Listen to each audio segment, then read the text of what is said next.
placer presentarles a Guillermo, si bien seguramente la mayoría de ustedes lo conocen porque es un activo litigante de los tribunales y además un profesor destacado de nuestra casa.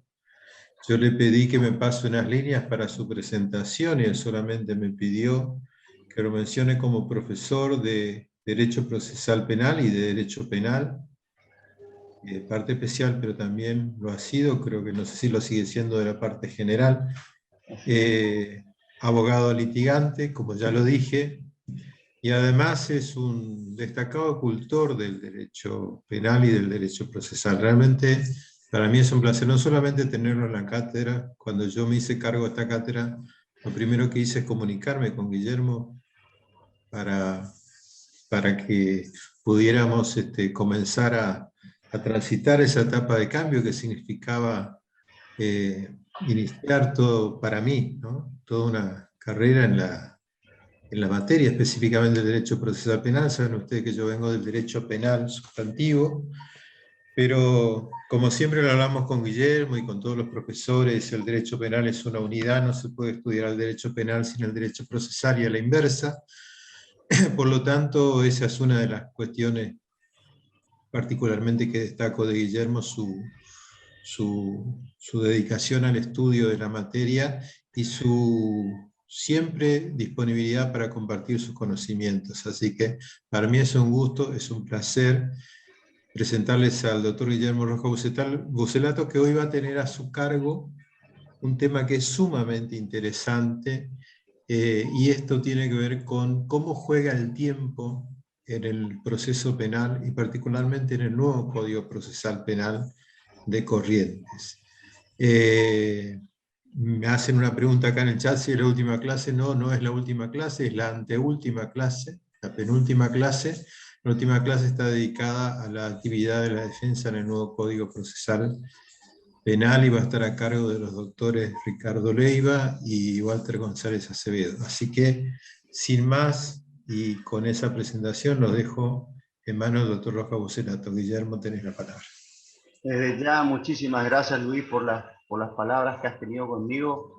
Es un honor pertenecer a tu cuerpo de profesores. Desde ya, un halago, que tan lindas palabras que has tenido para prodigar con respecto a mi colaboración en tu cátedra. Por supuesto, es un honor compartir contigo, como también a todo el cuerpo de profesores que componen el equipo de trabajo.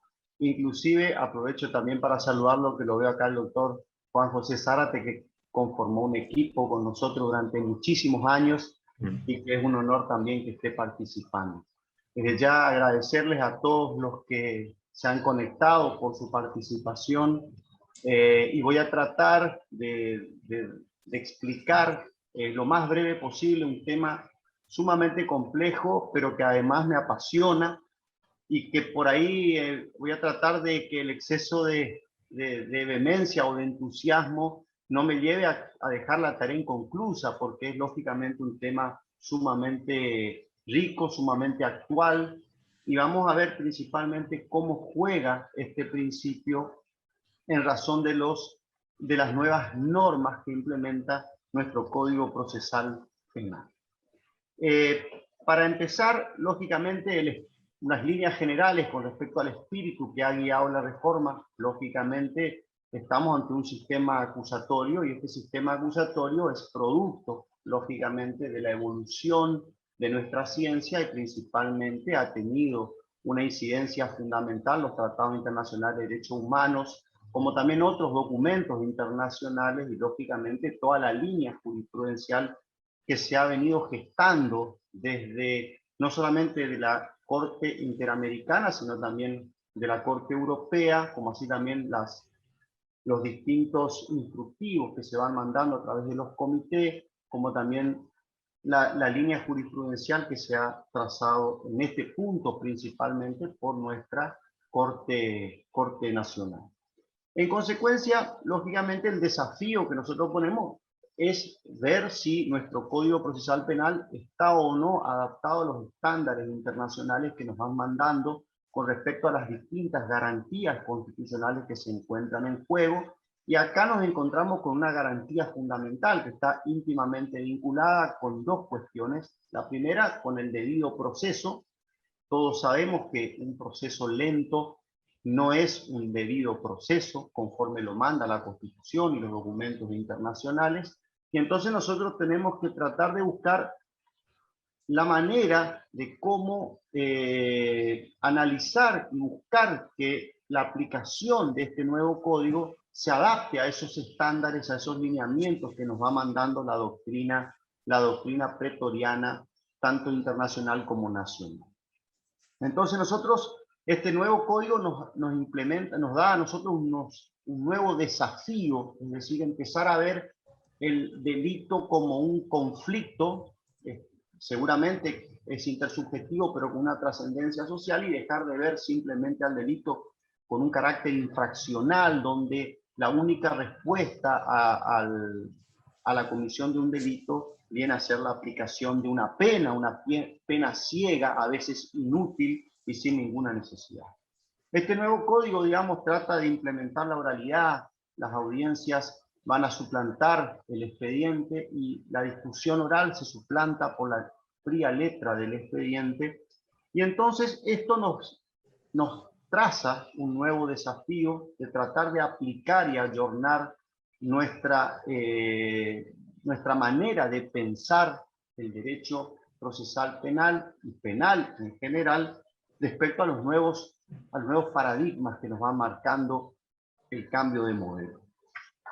Cuando nosotros analizamos la cuestión relativa a las garantías constitucionales en el proceso penal, siguiendo lo que ha venido enseñando el doctor Pessoa ya en la clase anterior, es decir, es imposible que nosotros podamos interpretar el derecho procesal penal sin tener en cuenta los documentos internacionales que se han venido gestando últimamente. Si bien muchas de estas garantías, como por ejemplo la garantía del plazo razonable, podía considerarse ya implícita en algunas normas constitucionales, como el artículo 5, el 18, el 33, este nuevo impulso de las garantías que le han dado los tratados internacionales de derechos humanos incorporados desde el año 94 nos ha trazado a nosotros una nueva manera de pensar estas garantías constitucionales.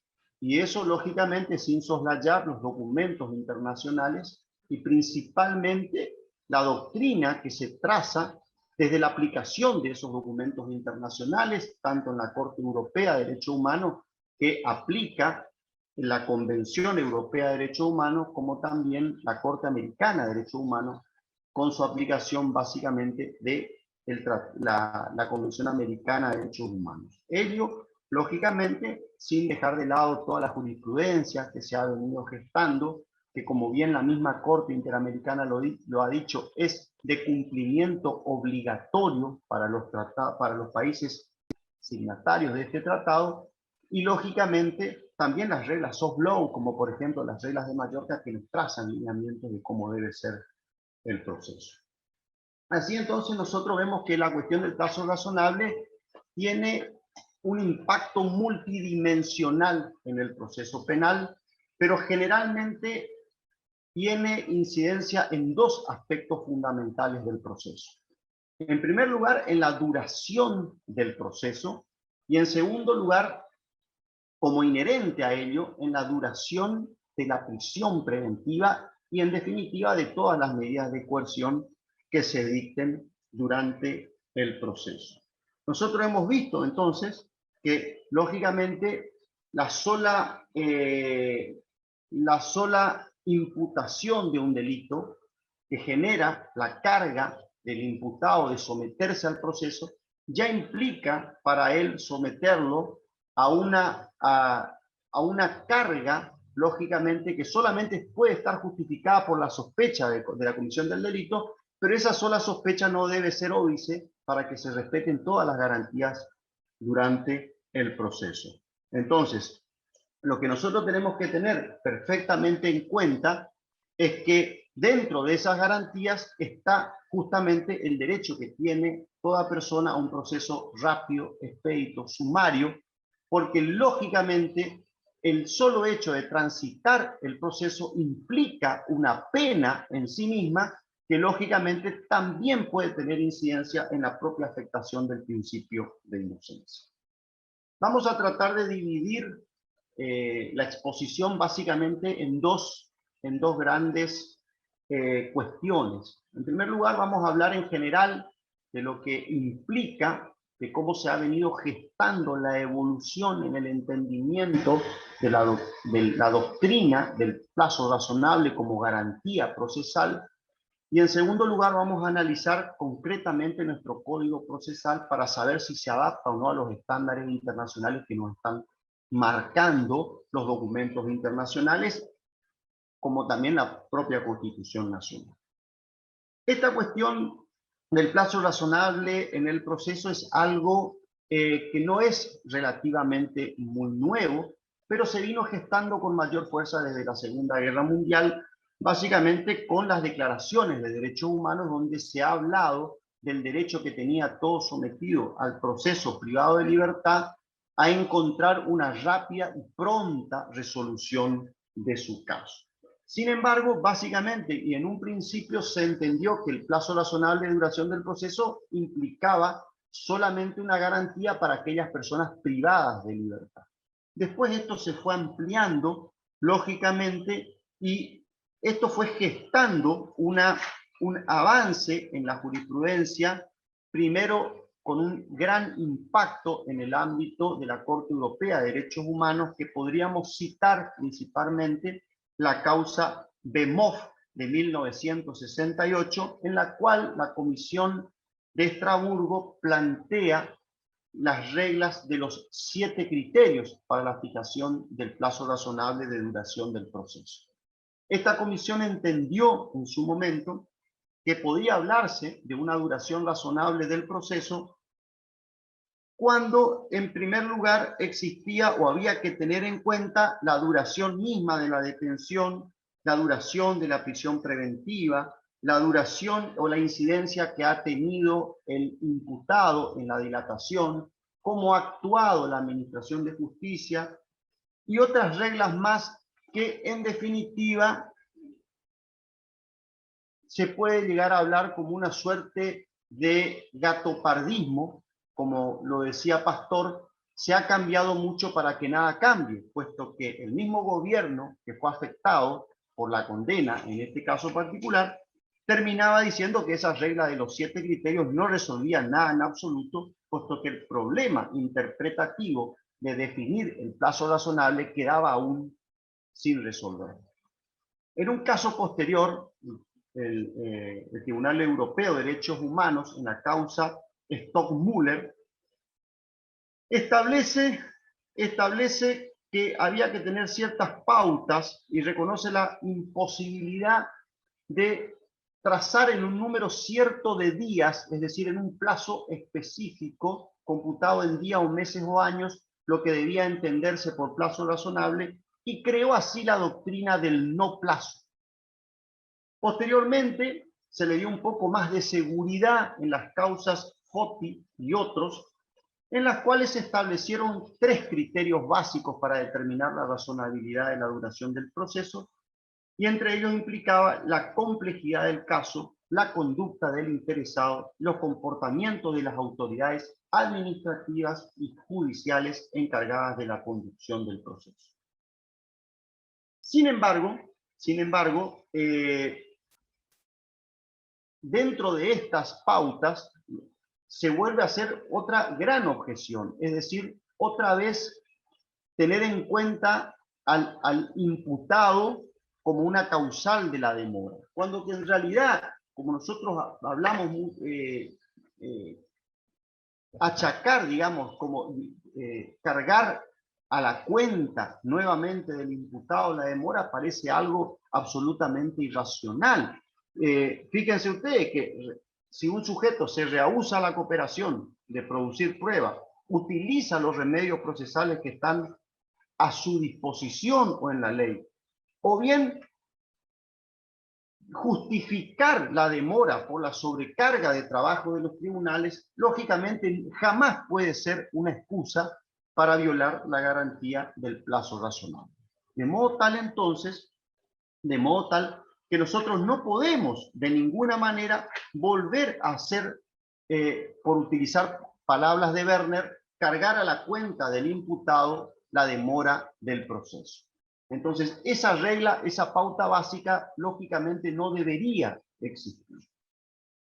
Posteriormente, también la Corte Interamericana adopta la doctrina del plazo razonable en otras causas, como por ejemplo Lacayo versus Nicaragua, donde también adopta estas tres reglas para determinar la duración razonable del proceso. Básicamente, la complejidad del asunto, el comportamiento del interesado, volvemos a insistir con esta cuestión, y por último, la conducta de las autoridades judiciales. Más adelante, esta doctrina se fue dibujando y se fue concretando un poco más, estableciendo cada vez pautas más concretas. Ahora, la cuestión resulta ser, ¿qué ocurre cuando esa violación del plazo razonable se produce? Es decir, ¿qué consecuencias puede traer aparejado para el proceso? Entonces, ante esta situación existen distintas ideas para solucionar, y una de ellas ha sido, por ejemplo, la indemnización al imputado, al acusado, del plazo que se le ha hecho perder. Bueno, perfecto, pero al acusado, digamos, ¿quién le devuelve toda esa pesada mochila que ha debido cargar de un plazo irrazonable de duración del proceso, y más aún si esa ha sido acompañada de una medida cautelar como la prisión preventiva? Entonces, otro remedio que se dibuja, y esto ha sido básicamente el criterio que luego adopta nuestra Corte Suprema, ha sido el de considerar que cuando el plazo razonable de duración del proceso ha fenecido, ese proceso se transforma en ilegítimo por violatorio de las garantías constitucionales, y en consecuencia se debe declarar insubsistente la acción penal. Uno de estos, los primeros fallos que tenemos, aunque existe una jurisprudencia más vieja también de la Corte respecto a poner cese a la prisión preventiva, pero dentro de los criterios más destacables de la Corte nosotros encontramos a Matei. Podemos ubicarlo en el tomo 272, página 188, donde la Corte en un caso ha considerado insubsistente la acción penal. No voy a dar los pormenores de la causa porque lógicamente el tiempo nos corre. Este criterio luego es ratificado en Aguilera, tomo 298, página 50, y luego en Mossati y en YPF se termina de dibujar una jurisprudencia en la cual la Corte señaló concretamente que luego de que el plazo deja de ser razonable, al ser violatorio de esta garantía, se extingue la pretensión penal. Entonces, la cuestión suscita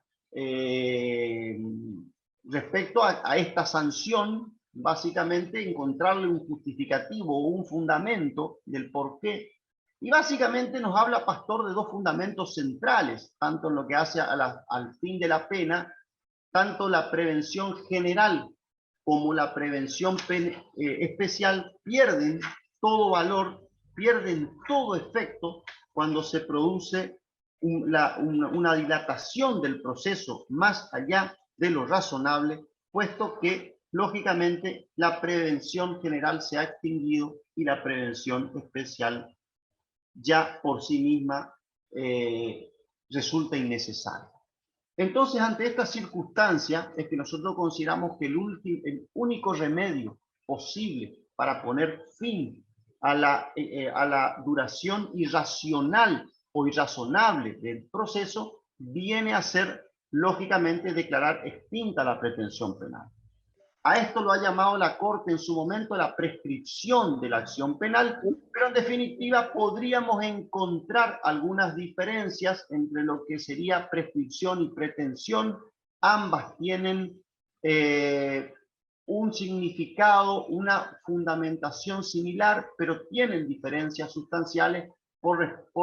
Principalmente la prescripción está atada al plazo de la comisión del delito, mientras que la insubsistencia está relacionado principalmente con el proceso penal. Entonces, mientras que una nace desde la comisión del delito, la otra nace recién cuando hay un acto persecutor en contra del imputado. Luego, digamos, de esta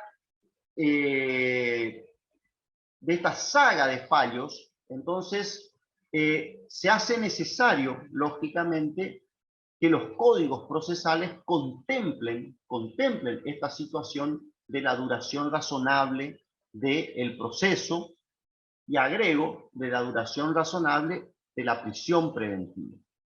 Entonces, dentro de nuestra legislación,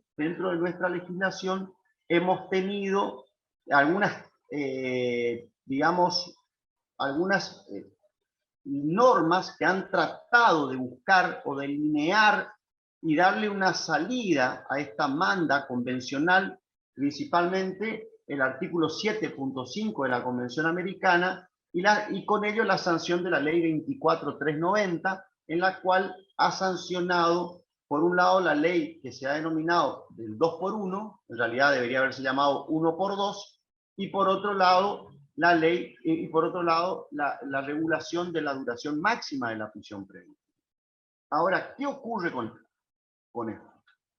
En primer lugar, el cómputo doble de la prisión preventiva en su momento ha tendido a servir como una manera de apurar, por decirlo de alguna manera, a los jueces para que estos busquen celeridad en los procesos. Este fin, lógicamente, no se logró y tras la fuerte presión que ha hecho la opinión pública, esta norma fue derogada. Con respecto a la duración razonable de la prisión preventiva, se han establecido plazos precisos de 2 años, prorrogables por 1 año más, en casos de causas complejas, en casos de que exista sentencia. Pero ¿qué ocurrió? Lógicamente, al no trazarse una sanción específica, como por ejemplo que sea de aplicación automática la liberación del imputado, estas normas se terminaron distorsionando y bajo los ropajes de darle al juez la posibilidad de controlar la racionalidad de la duración de la prisión preventiva, esto se transformó, digamos, en una mera entelequia, en una mera exposición o proposición de buena voluntad que ha hecho la ley, que los jueces terminaron, digamos, cumpliendo o no cumpliendo de acuerdo a su libre arbitrio. Y esto lógicamente no puede ser así. Un proceso racional demanda, digamos, que las normas tengan un significado concreto de aplicación y que no puedan ser los jueces en última instancia quienes determinen la racionalidad o no de su propio quehacer.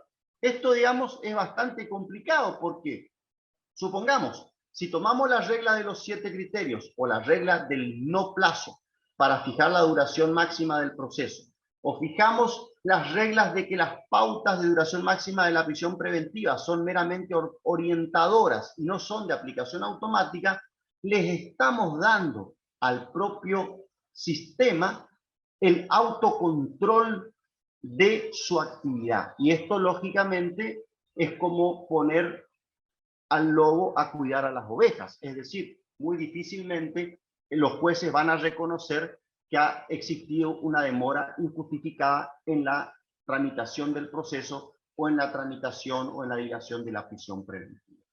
Entonces, esto, lógicamente, demanda, según entendemos nosotros, que los códigos procesales deben trazar pautas específicas y concretas de duración tanto del proceso como de la prisión preventiva. De lo contrario, vamos a caer en el mismo problema que tenemos actualmente, en los cuales, por ejemplo, tenemos los códigos que no regulan ningún tipo de consecuencia ante la violación de la prisión preventiva. Es cierto, la jurisprudencia se ha volcado a reconocer la causal de insubsistencia como un motivo de sobreseimiento. El problema que tenemos es que ante la falta de normas precisas se produce una verdadera inseguridad jurídica y se puede ocurrir también un strepitus fori de que dos jueces en dos casos similares dicten sentencias totalmente diferentes. De modo tal que se hace absolutamente necesario el trazar pautas temporales específicas. Estas pautas temporales específicas no significa que se deban utilizar hasta consumir el plazo que prevé la ley, pero sí deben señalar un techo. Es decir, los márgenes que nos marca la ley puede ser un plazo máximo, pero no nos marca un piso en cuanto a lo que debe ser razonable en cuanto a la interpretación de la duración razonable del proceso o bien de la prisión preventiva. Así entonces nosotros tenemos, por ejemplo, que un proceso en el cual se lleva adelante la investigación por un delito de hurto, podemos considerar que es irrazonable la investigación si dura, por ejemplo, más de 4 o 5 meses. En cambio, en una estafa compleja, donde hay muchos imputados, hay documentación difícil de analizar a través de peritajes contables, etcétera, etcétera, esos 5 meses, 6 meses o 2 años pueden resultar un término razonable de duración del proceso. Entonces, ¿qué significa esto? Que las pautas trazadas por la jurisprudencia son correctas en tanto y en cuanto ellas además, según considero, deben tener un plazo preciso marcado por la ley. ¿Qué ocurre en nuestro Código Procesal Penal? En nuestro Código Procesal Penal nosotros tenemos regulado, en algunos casos, en forma bastante precisa, digamos, los plazos que están previstos para la tramitación de cada fase procesal. Por ejemplo, en el artículo 145 dice que el proceso no puede durar más allá del plazo de 3 años a partir de la formalización de la imputación y que este plazo no incluirá el recurso extraordinario federal. En un primer lugar, este artículo se hace merecedor de un reparo grave, por un lado, que 3 años es un tiempo extremadamente elevado si no discrimina de qué proceso se trata. Entonces, este proceso puede resultar razonable en algunos casos, por ejemplo, en casos de investigación compleja, llamemos crimen organizado, delitos con muchos acusados y prueba muy difícil de producir, pero en la gran mayoría de los casos de delitos de competencia local, 3 años es un tiempo extremadamente laxo para poder llevar adelante un proceso penal. Dice además el artículo 346 que el plazo máximo de la etapa penal preparatoria no puede durar más allá de 1 año y establece a su vez excepciones que puede ser prorrogado este plazo. ¿Qué problema nuevamente nos encontramos? Es decir, imaginémonos una etapa penal preparatoria que puede durar hasta 1 año. Esto puede ser, y por lo general, como regla, va a ser extremadamente largo este plazo para la mayoría de los procesos. Es decir, lo que debió haber hecho el código es regular procesos especiales donde en circunstancias extremadamente excepcionales estos plazos podrían durar más allá de 1 año, 2 años, pero fijar 3 años para cualquier tipo de proceso, 1 año para llevar adelante cualquier tipo de etapa preparatoria, esto a primera vista ya parece irracional. Pero ese no sería el problema principal. El problema más grave que nosotros encontramos es que si este plazo no se respeta, no sobreviene ninguna consecuencia procesal en el sentido de determinar que si se vence este plazo, debería, por ejemplo, dictarse el sobreseimiento del imputado. Y esto no está regulado en el código dentro de las causales del sobreseimiento, como sí lo hace, por ejemplo, el Código de Chubut. El Código de Chubut expresamente establece que vencidos los plazos de duración del proceso más sus prórrogas, se debe de dictar el sobreseimiento del imputado. Norma idéntica tiene para el caso de que vencidos los plazos de duración del proceso, se debe hacer cesar inmediatamente la prisión preventiva. Y en ambos casos, el código utiliza verbos imperativos en el sentido de que no le queda nada librado al criterio del juez. Entonces, ¿qué sanciones le puede traer aparejado? Bueno, las sanciones le puede traer aparejado al juez, por ejemplo, primero deberá acusar o pedirle el pronto despacho, luego se prevé un mecanismo de control de demoras en el cual se puede pedir al órgano superior, si se trata de un juez unipersonal, o al mismo tribunal, si se trata de un órgano colegiado, que revea y en su caso le emplace al juez para que dicte la resolución. En el caso de que las demoras devengan del fiscal, lo que se prevé es un mecanismo de acudir ante el fiscal que está encima del orden jerárquico. Pero en ninguno de los dos casos se prevé una sanción procesal, léase, que se traduzca en alguna consecuencia en el proceso mismo. Es decir, que si se viola la duración de la prisión preventiva, no hay como consecuencia la liberación del imputado. Si se viola la duración máxima del proceso, no se prevé como consecuencia el sobreseimiento del imputado, sino meramente una posibilidad de acudir, de denunciar la demora y eventualmente le podrá traer aparejado una sanción al juez o al fiscal, dependiendo de cuál haya sido el funcionario que causó la demora, y en su caso la reiteración puede ser entendida como causal de mal desempeño. Pero ¿qué ocurre? Al imputado no le interesa en absoluto que lo sancionen al juez o al fiscal, sino que lo que le interesa es que se haga cesar esa violación de esa garantía constitucional.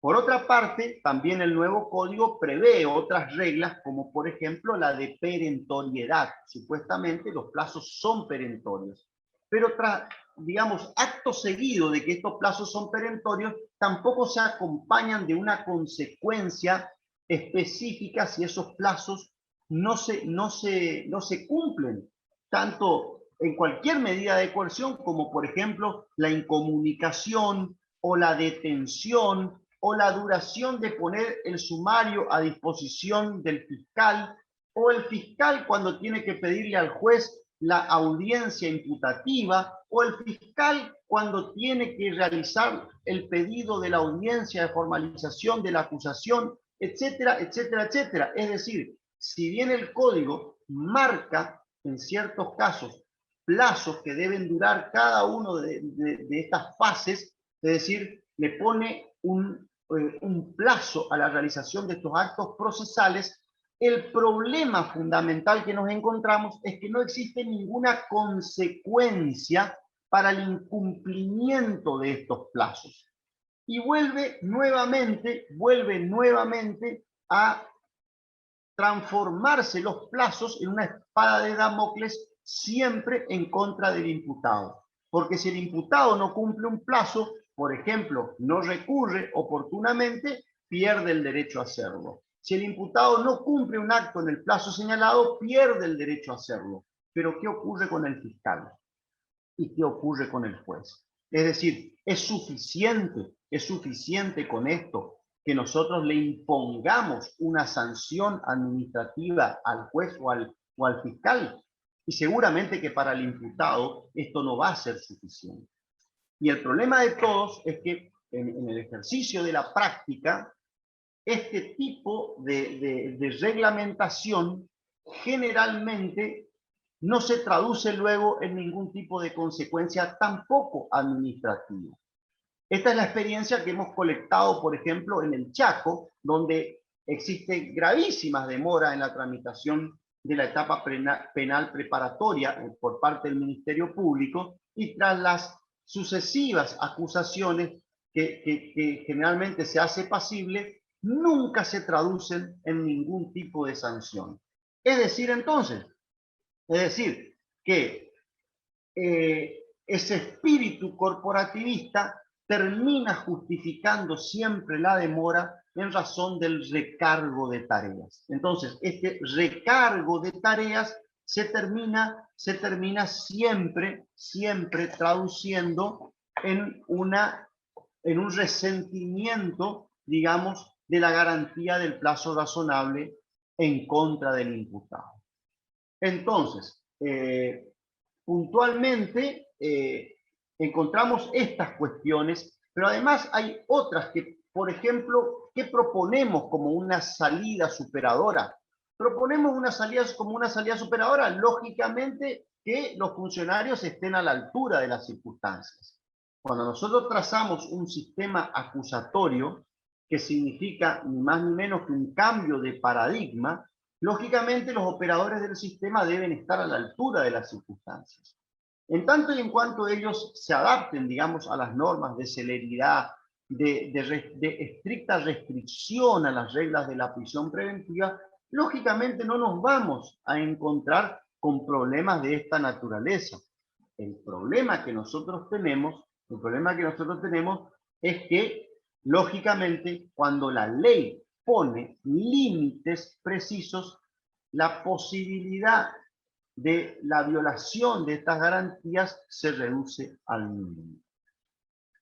Hemos hablado también en otras oportunidades, por ejemplo, con respecto a los pedidos de medidas cautelares que puede hacer el Ministerio Público. Es decir, ya desde el inicio del proceso, en aquella audiencia multipropósito donde se formaliza la imputación, el fiscal puede pedir la prisión preventiva o la transformación de la detención en prisión preventiva.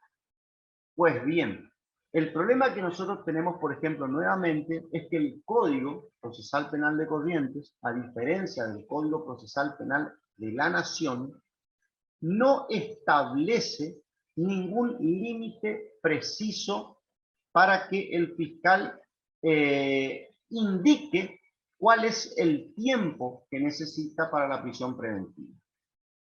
Entiendo particularmente que sería de una sana práctica que, pese a no estar previsto esto, el juez debería exigirle al fiscal cuánto tiempo necesita que esa prisión preventiva dure, fundado en la necesidad de asegurar los fines del proceso.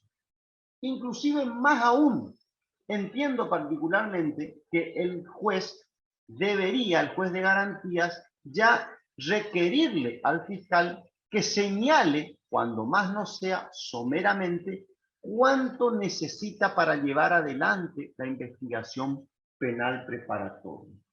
Esto, lógicamente, porque como todos sabemos, el solo hecho de pesar una imputación sobre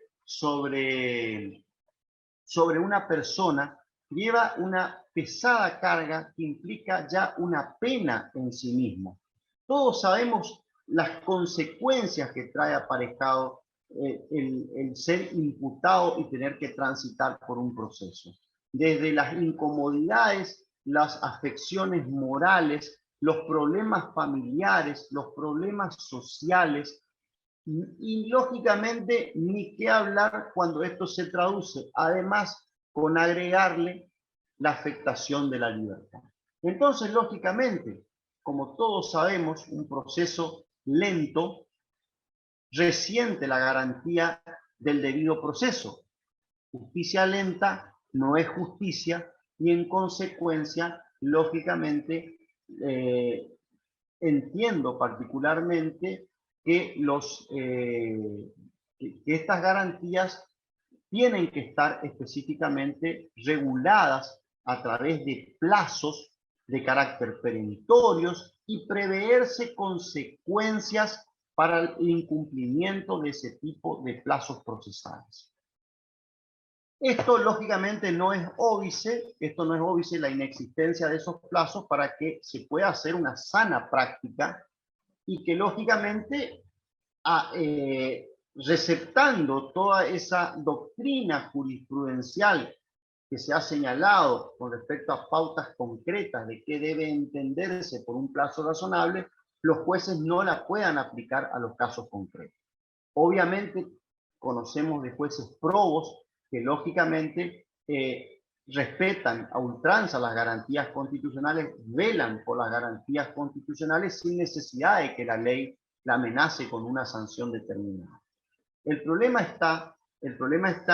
es que en un proceso de carácter acusatorio, lo bueno es que esas garantías constitucionales estén específicamente reguladas, estén específicamente determinadas por la ley. Nosotros encontramos ya en el artículo 18,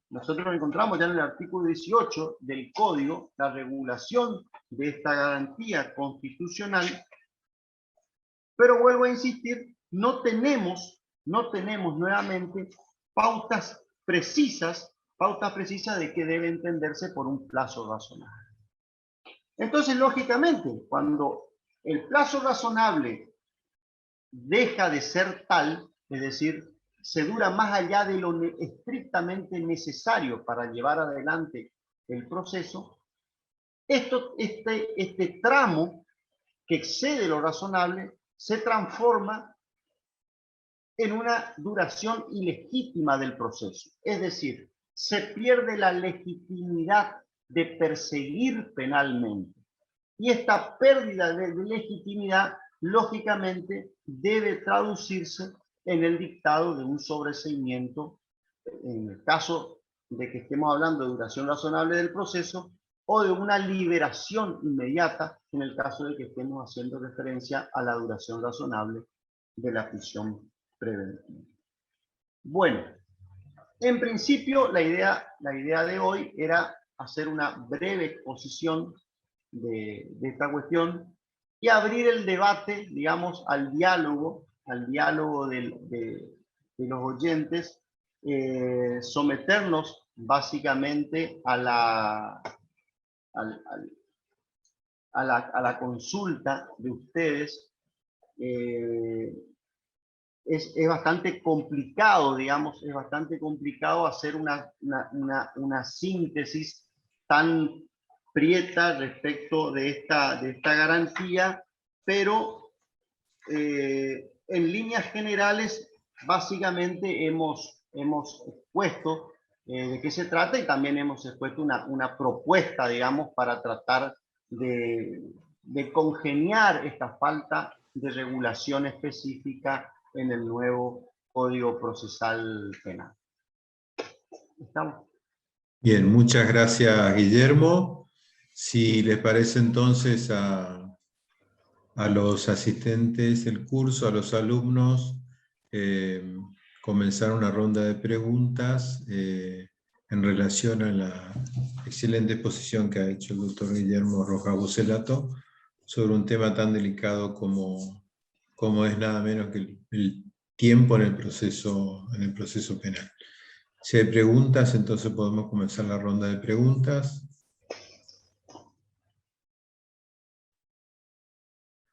Si en el chat hay algo aquí. Hay felicitaciones, que las compartimos totalmente. Ya, gracias. Me ha costado mucho, digamos, buscar un equilibrio entre, entre explicar esta cuestión y no irnos por las ramas, digamos. No, no, no, la exposición fue muy ordenada y fue sumamente clara, Eh, absolutamente clara. sí, Sobre todo en cuanto a la regulación y en cuanto a las críticas también que merece el código en este punto en orden a la regulación. sí, en este Eh, punto es igual que el Código Procesal Penal de la Nación. Vuelve es a igual, tener sí, sí, claro, esa claro, hay misma casos, problemática que sí. el Código de Chubut y algunos otros códigos patagónicos han sabido superar mediante la aplicación precisa de plazos de duración del proceso. ¿Sí? Quinteros estaba levantando la mano. Matías Quintero levantó la mano, sí, exactamente. Hola, qué tal, doctor? ¿Cómo le va? Le quería Buenas tardes. preguntar sobre la ejecución de la pena. Una vez que el sujeto ya es condenado, tenemos que esperar la ejecución. Y en el lapso de la ejecución, el tiempo se haga cada vez más largo, más largo. Creo que hay una ley que el imputado puede pedir incluso el sobreseimiento de esa causa por el tiempo que pasó. Eso es Me así, parece excelente la pregunta porque justamente es un tema también que no está resuelto en el Código Procesal. Nosotros nos encontramos actualmente, por ejemplo, que la preocupación siempre trasunta sobre la duración razonable del proceso. Ahora, ¿qué ocurre cuando el proceso finalizó con el dictado de una sentencia condenatoria y el imputado ya condenado tiene que transitar por un proceso posterior, que es el de la ejecución de su condena? Nosotros nos encontramos hoy con un fenómeno sumamente grave. Por ejemplo, todos sabemos cuáles son los márgenes para la aplicación temporal de ciertos institutos como las salidas transitorias, por ejemplo, o bien para la aplicación del Instituto de la Libertad Condicional. Ahora, el problema está en que esta es enorme la demora que se produce y, por ejemplo, muchas veces el sujeto tiene sobrepasado todos los límites temporales y resulta que no hay ningún tipo de respuesta oportuna a los planteos que se hacen durante la ejecución de la pena. Lógicamente, estos principios que venimos hablando de duración razonable del proceso también son traspolables al ámbito de la ejecución de la pena. El problema que volvemos a tener nuevamente acá es que no hay ningún tipo de salida legal ante el caso de que no se respeten esas garantías constitucionales del plazo razonable al momento de la ejecución de la pena.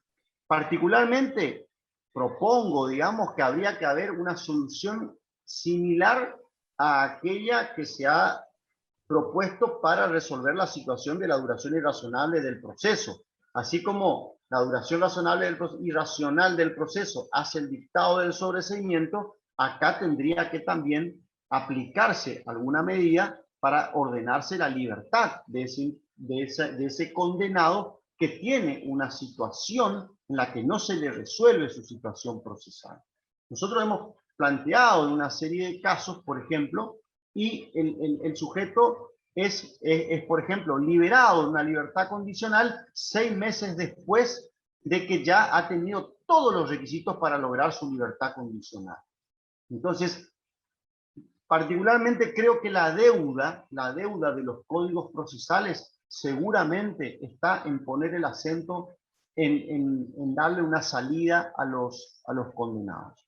Así como, por ejemplo, se dio un paso adelante al darle, por ejemplo, la oportunidad a la víctima de intervenir en este momento, es igualmente importante también darle una salida al condenado, porque fíjense ustedes que si la dilatación del proceso se justifica porque en la mente por ahí trasunta la idea de que tiene que aguantar el proceso porque es culpable, ya como una suerte de prejuzgamiento, imagínense ustedes lo que ocurre cuando una persona ya está condenada. Lógicamente pasa a ser el gran olvidado y esta persona, lógicamente, ya por el solo hecho de ser condenado es como que perdió todo tipo de garantía constitucional. No sé si está contestada tu pregunta. Creo que en 2 palabras decirte, no hay ninguna solución legal para el problema que estás refiriendo.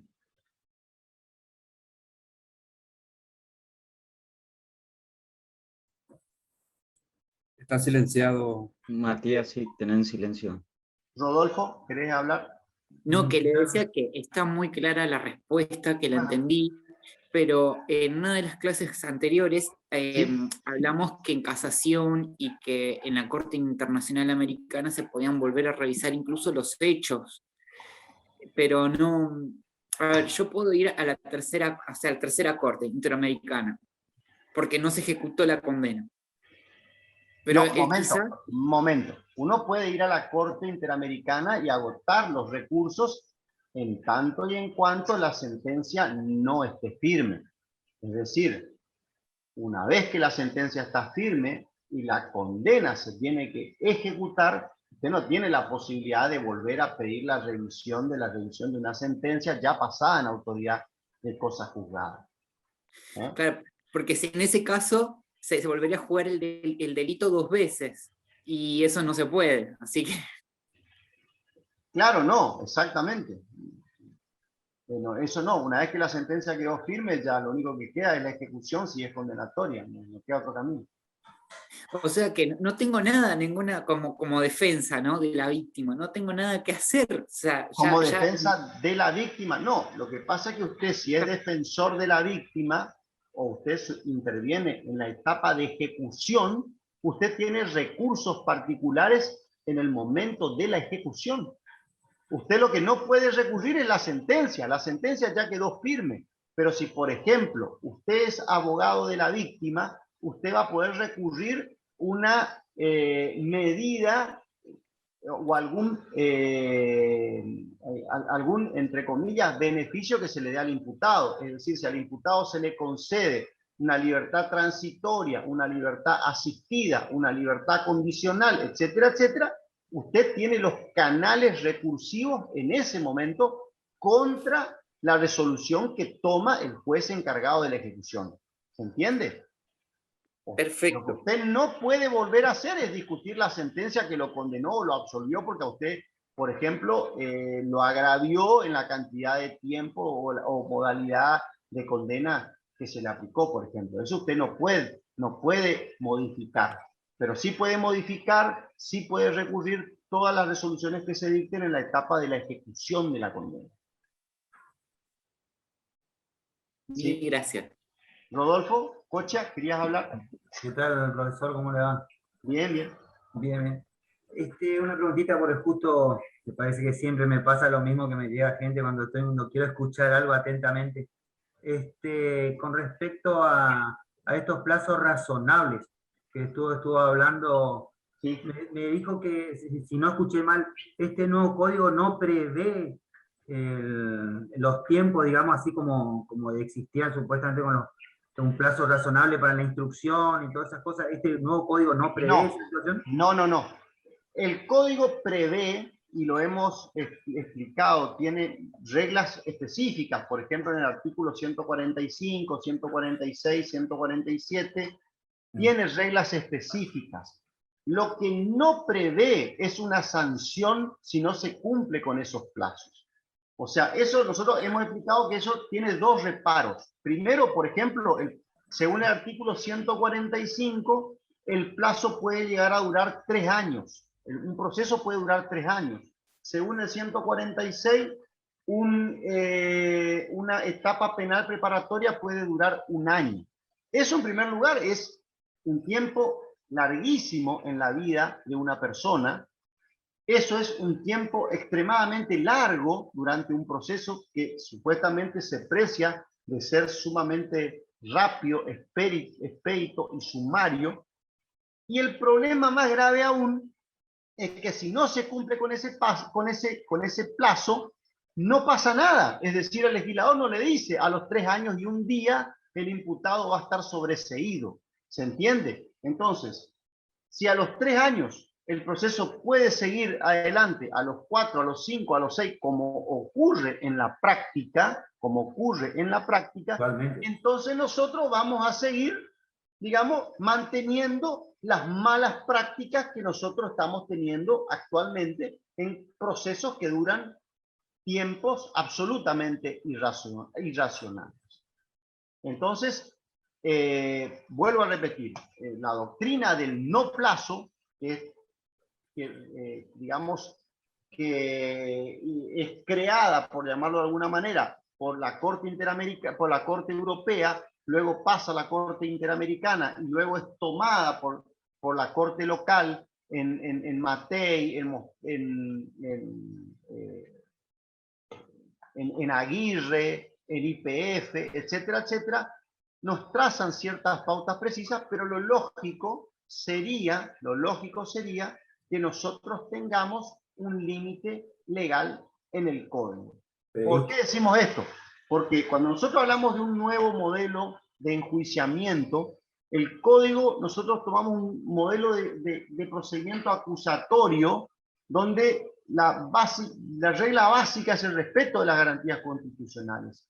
El problema está en que para que esas garantías constitucionales sean respetadas, es necesario que cuando nosotros establecemos normas de procedimiento, para que esas normas sean verdaderas normas, valga la redundancia, y no meras intelequias, es necesario que tras la transgresión de una norma sobrevenga una sanción. Es decir, si usted, juez, no cumple el plazo de prisión, de duración del proceso, tiene que devenir automáticamente el sobreseimiento del imputado. Señor fiscal, si usted me pidió 2 meses, 2, 3 o 2 años para la prisión preventiva porque usted considera que existe riesgo procesal y en esos 2 años usted no hizo lo que tenía que hacer, a los 2 años y 1 día esa prisión preventiva se transforma en ilegítima y tiene que tener una sanción. ¿Cuál es la sanción? La puesta en libertad del imputado. Porque si nosotros seguimos, digamos, con las mismas reglas, este código es exactamente igual que el código actual que tenemos en cuanto a esto. El código actual también establece un plazo que son 2 meses. Imagínense, el código actual dice que la instrucción debe durar 2 meses, artículo 215. Y este código dice 1 año, y supuestamente este código es más garantista que el otro. ¿Se entiende? Entonces, ¿pero qué pasa si en el otro código usted no cumple los 2 meses, como ocurre? No pasa nada. ¿Y qué pasa en este si usted va a transitar el año y no terminó la etapa penal preparatoria? Y no va a pasar nada. Menos, porque encima le dan la prórroga extraordinaria otra vez que pueden solicitar. Bueno, entonces, eso ocurre. O sea, usted para que una norma sea tal, tiene que acompañar de una sanción. No alcanza con que usted le ponga una sanción administrativa al juez o al fiscal. Eso no es suficiente. Nosotros ya sabemos que tras el espíritu corporativo en que se manejan, eso se termina traduciendo en ningún tipo de sanción.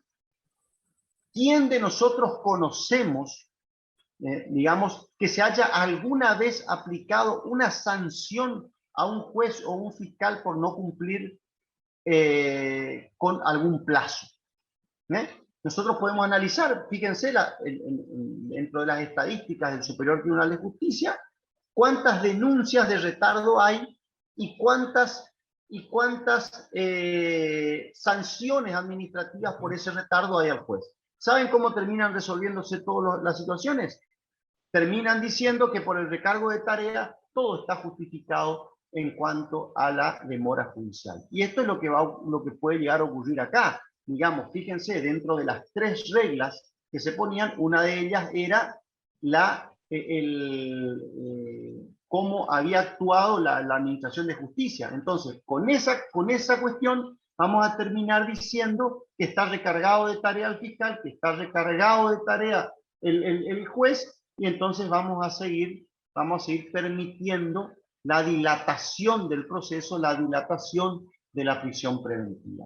Esto es lo que ocurrió, por ejemplo, cuando se sanciona la ley 24.390. En la ley 24.390 se pusieron límites precisos de duración a la prisión preventiva y después, con el pretexto de que los jueces deben analizar en cada caso concreto la racionalidad de la prisión preventiva, esos 2 años se transformaron en 3, en 4, en 5, y nosotros conocemos prisiones preventivas que terminan durando eternamente.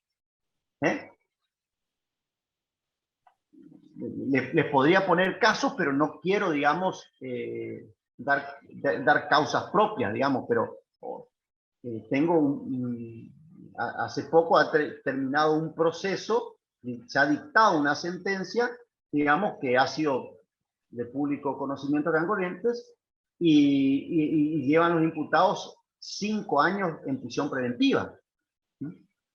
Facundo, ¿querías decir algo? Sí, Guille, permiso, buenas noches. Solamente te pude escuchar por cuestiones personales la parte final de exposición que me pareció muy buena. Así que van mis felicitaciones. Gracias. En función de lo que están planteando, bueno, a mí también me hace muchísimo ruido la resolución del código, porque no prevé, digamos, una consecuencia para la transgresión al plazo en cuanto a la situación procesal del imputado, pero sí prevé una consecuencia para el juez o eventualmente el fiscal que incurren en esa transgresión.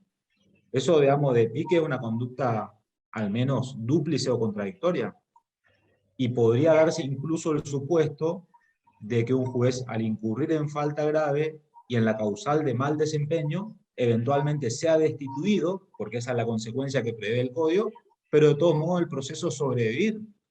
Sería un absurdo, una paradoja legal, porque así lo prevé el código, pero por demás ajena al sentido común. Totalmente.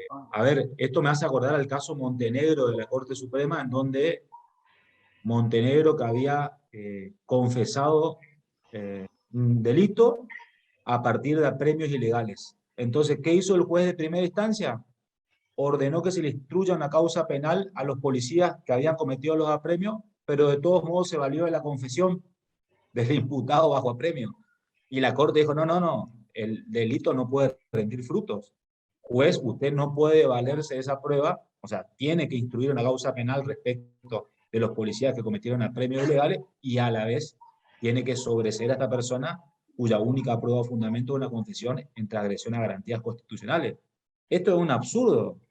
O sea, esta cosa a medio camino, esta resolución tibia de nuestro legislador, lleva a estas cosas que escapan al sentido común, porque ¿cómo por un lado un juez puede incurrir en falta grave y resulta ser que de todos modos el proceso sobreviva? O sea, a mí me parece que habrá que buscar jueces con buena predisposición, habrá que correr un poco de agua abajo el río, y yo creo que en algún punto va a haber algún planteo de esta naturaleza si se presenta esta paradoja. Digo, si un juez, uno logra, pero ahí viene el problema que planteaba vos, el tema del corporativismo. No va a ocurrir eso, sabemos.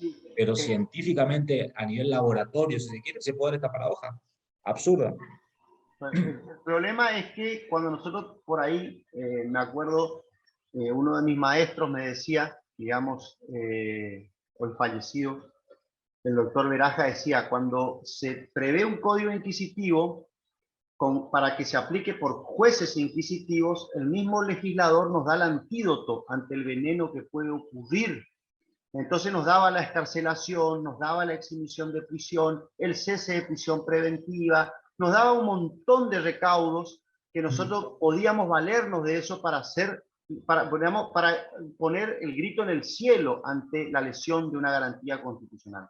Pero cuando se parte de la base de un sistema aplicado por jueces probos, el problema está en que por ahí no se prevé la violación de las garantías como una hipótesis posible, que en la realidad terminan pasando, y en definitiva tenemos el veneno y no tenemos el antídoto. También en otras clases habíamos hablado de qué pasaba, por ejemplo, con la cuestión de la excarcelación, con la cuestión de la exhibición de prisión, y cómo se aplica esto. Hubiese sido muy sencillo mirar digamos, al otro lado del río, donde hemos encontrado problemas enormes de dilatación de procesos extremadamente largos, donde también se prevén, por ejemplo, situaciones concretas en el Código del Chaco que puede durar la investigación penal preparatoria un X tiempo, y si no se consiguen pruebas, entonces debe dictarse el sobreseimiento del imputado. Pero ¿qué ocurre? Por ejemplo, cito, dice el artículo 348, entre las causales de sobreseimiento del Código del Chaco. El sobreseimiento también procederá cuando hubiese vencido todos los términos de la investigación penal preparatoria y sus prórrogas, y no hubiese suficiente elemento para elevar a juicio y no fuese razonable objetivamente prever la incorporación de nuevas pruebas. Léase, esto se debe traducir, que si hay una situación de incertidumbre en el proceso, se debe dictar el sobreseimiento luego de vencidos los plazos previstos por el Código. Me ha tocado plantear en muchas oportunidades esto en el Chaco y lógicamente no ha tenido ninguna respuesta favorable. Lógicamente, demoras de los fiscales que hemos denunciado al Procurador General, y obviamente todo bajo el halo de que el recargo de tareas justifica cualquier tipo de demora, nuevamente no tenemos ningún tipo de respuesta. Entonces, acá tiene que haber una salida legal para la demora. Y cuando los jueces tengan, digamos, un plazo, y los fiscales tengan un plazo, que el proceso van a tener que dictar el sobreseimiento o hacer cesar la prisión preventiva, se van a ajustar a cumplir con la razonabilidad de la duración del proceso. De lo contrario, digamos, corremos el riesgo, no me atrevería a aseverar, pero corremos el riesgo de, bueno, que estas malas prácticas vuelvan nuevamente a producirse Indudablemente. en el foro. ¿Sí? Marcelo. Hola a todos, hola ¿Cómo en está, especial. Marcelo? Te agradezco mucho, aproveché mucho tu exposición. No escuché al comienzo porque tuve problemas de conectividad, pero me enganché con esta última parte sobre la cuestión y quería preguntarte porque a mí me interesa mucho tu opinión respecto al plazo razonable y la nulidad. No sé si lo tocaste ese tema cuando al principio seguramente desarrollaste la temática, pero pensando, ¿no?, en función de lo que estas nuevas reglas sobre invalidez de los actos procesales establecen en el 137, y esta nueva visión acerca de la invalidez, sí, digamos, la nulidad en este caso no sería una herramienta para estas cuestiones, para básicamente declarar la nulidad sin perjuicio, que es las reglas, como ustedes lo dijeron, no contienen una sanción específica, ¿sí?, para cuando el plazo se vuelve irrazonable, digamos, ¿no? Sí, el remedio que prevé la Corte, es declarar la insubsistencia de la acción penal. Eso es lo que dice la Corte. Todo plazo que exceda lo razonable es violatorio de una garantía constitucional, ergo, la acción penal se pierde porque cesa la potestad persecutoria legítima del Estado de perseguir a una persona ante la posible comisión de un delito. Entonces, más allá, entiendo que el mecanismo no sería la nulidad, sino que básicamente el mecanismo debería ser el dictado del sobreseimiento por insubsistencia de la pretensión penal. Otros códigos lo prevén expresamente. Habíamos hablado, por ejemplo, del Código de Chubut. El Código de Chubut, tengo acá a mano, creo. El Código Chubut expresamente prevé la posibilidad de dictar el sobreseimiento del imputado cuando se ha consumido todos los plazos previstos para la duración máxima del proceso. Dice el Código de Chubut, ¿sí?, dice el artículo 282, la etapa preparatoria tendrá una duración máxima de 6 meses. Comparemos estos 6 meses con los 3 años que dice el Código de Corriente. Contado de la realización de la audiencia de la apertura de la investigación. Transcurrido ese plazo, el defensor podrá requerir al juez que intime al fiscal a que formule acusación en un término de 10 días. Vencido el plazo de intimación, si el fiscal no presentó la acusación, deberá dictarse el sobreseimiento. O sea, es una regla clave, digamos, en el sentido de que le da un plazo máximo, lo intima al fiscal y le dice, señor fiscal, usted o realice el acto acusatorio y de lo contrario se dicta el sobreseimiento. Es decir, si no hay acusación, cae la jurisdicción, se dicta, queda insubsistente la pretensión penal. Creo que es la solución más lógica, ¿no es cierto? Gracias, No sé te si agradezco. respondido. Sí, por supuesto, sí. A mí Quintero. realmente me hace ruido, como venimos diciendo, ¿no? Que nos está haciendo ruido mucho, al parecer casi todo el código, ¿no? Pero bueno, es bueno, digamos, estas conversaciones. Me llama la atención que si dentro de ellas, dentro de los esquemas de invalidez, una de las vías posibles sería la declaración en función de claramente los espacios o los estándares que recurre para la formulación de la Pasa irrazón. que si, por ejemplo, dictamos la nulidad del proceso después del plazo determinado, quedaría aún sin resolver la situación del imputado. Habría que darle una respuesta y decirle, señor, a usted lo desvinculo del proceso. Claro. La potestad persecutoria ha cesado por la negligencia del Estado o por el desinterés del propio Estado en averiguar y reprimir eventualmente el delito en cuestión. Totalmente. Quinteros, ¿quería decir algo? Está silenciado.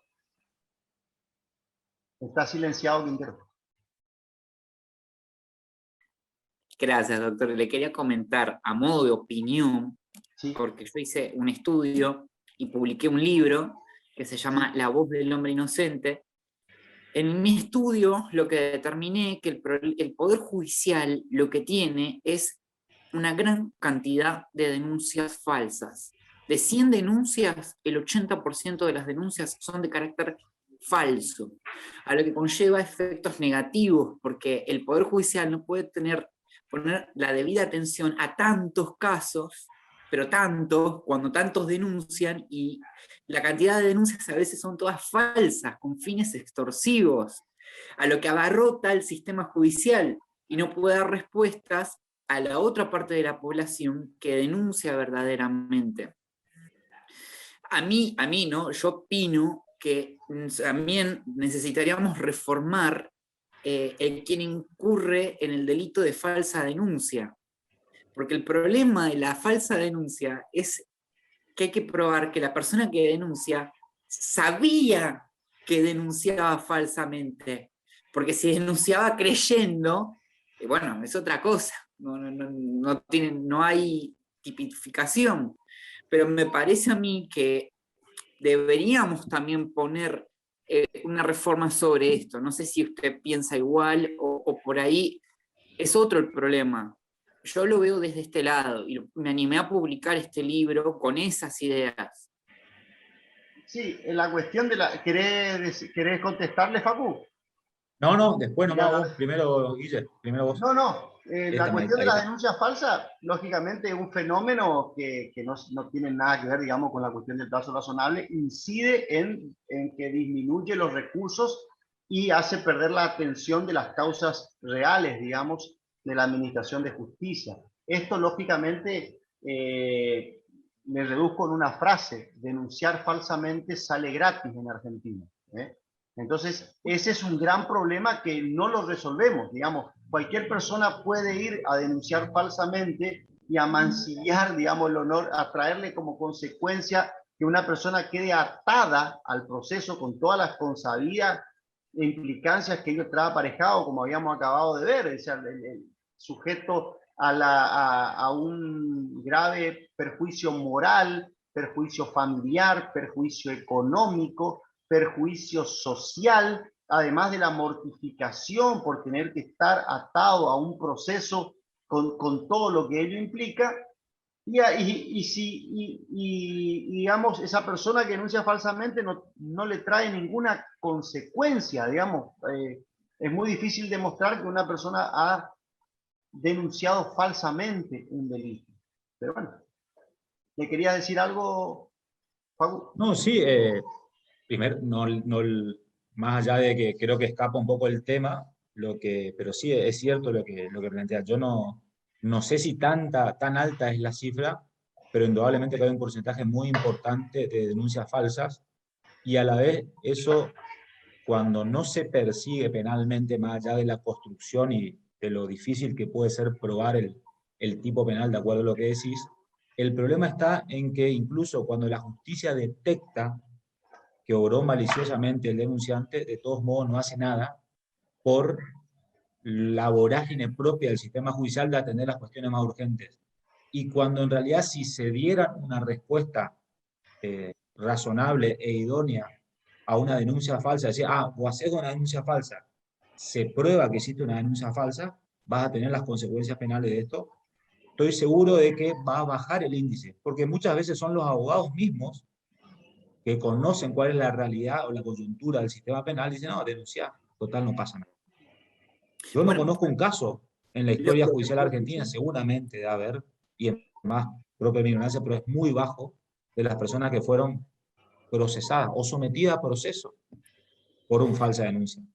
Bueno, lo que yo vi en muchos hombres, que, a ver, para pedir una medida cautelar, si es tu esposa la que pide la medida cautelar, no hace falta tener objeto de prueba, porque simplemente es una mujer y porque está en situación de vulnerabilidad, y los jueces la medida precautoria la están dando ya, sin ni siquiera tener la menor prueba, a lo que el padre queda sujeto a una medida cautelar donde no puede vincularse con los hijos, no puede regresar al hogar, están años y años en el No, eso sí, proceso, indudablemente que pero pasa. años sostenido. Y sí incurre porque hace un retardo ante la defensa de este hombre que fue denunciado falsamente, porque el tiempo perdido no vuelve, no se puede volver a vincular con sus hijos.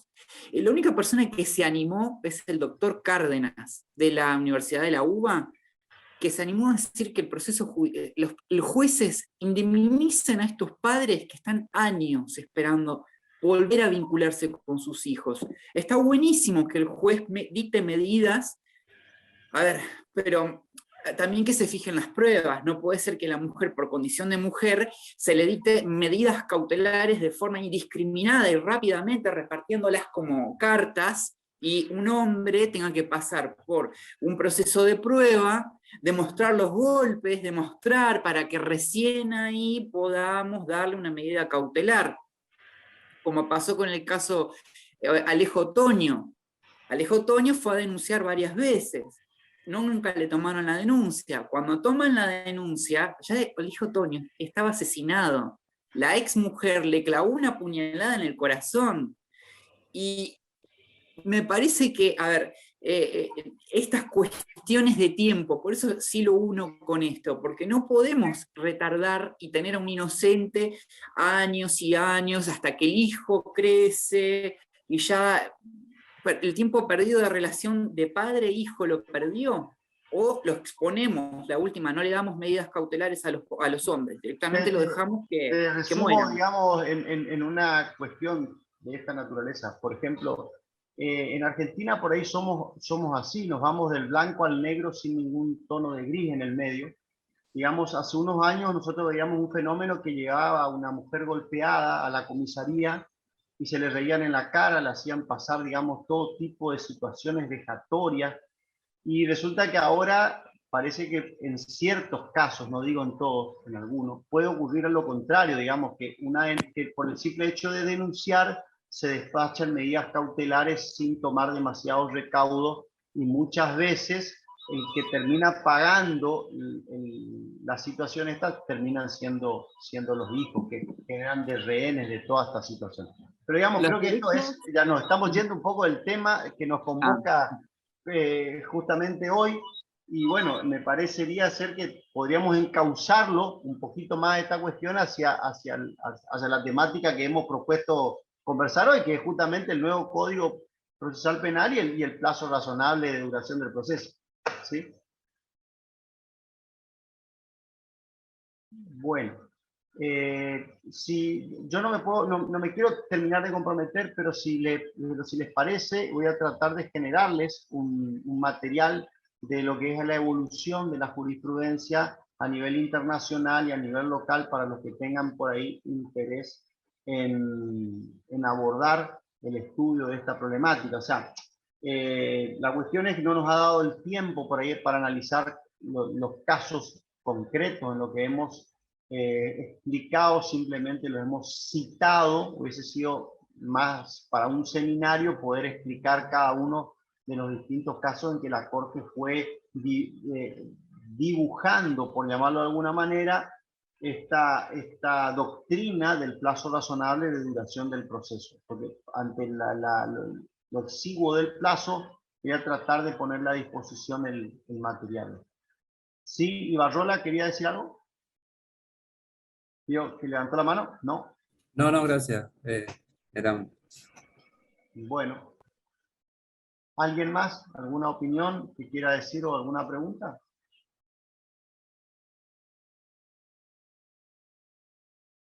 Bueno, entonces, si no tienen otra inquietud, iremos cerrando la clase del día de hoy. Les agradezco a todos por su presencia. Les está quedando una clase más. Espero que todos estén para el próximo miércoles y Dios mediante nos estaremos viendo en aquella oportunidad. Desde ya, gracias a todos.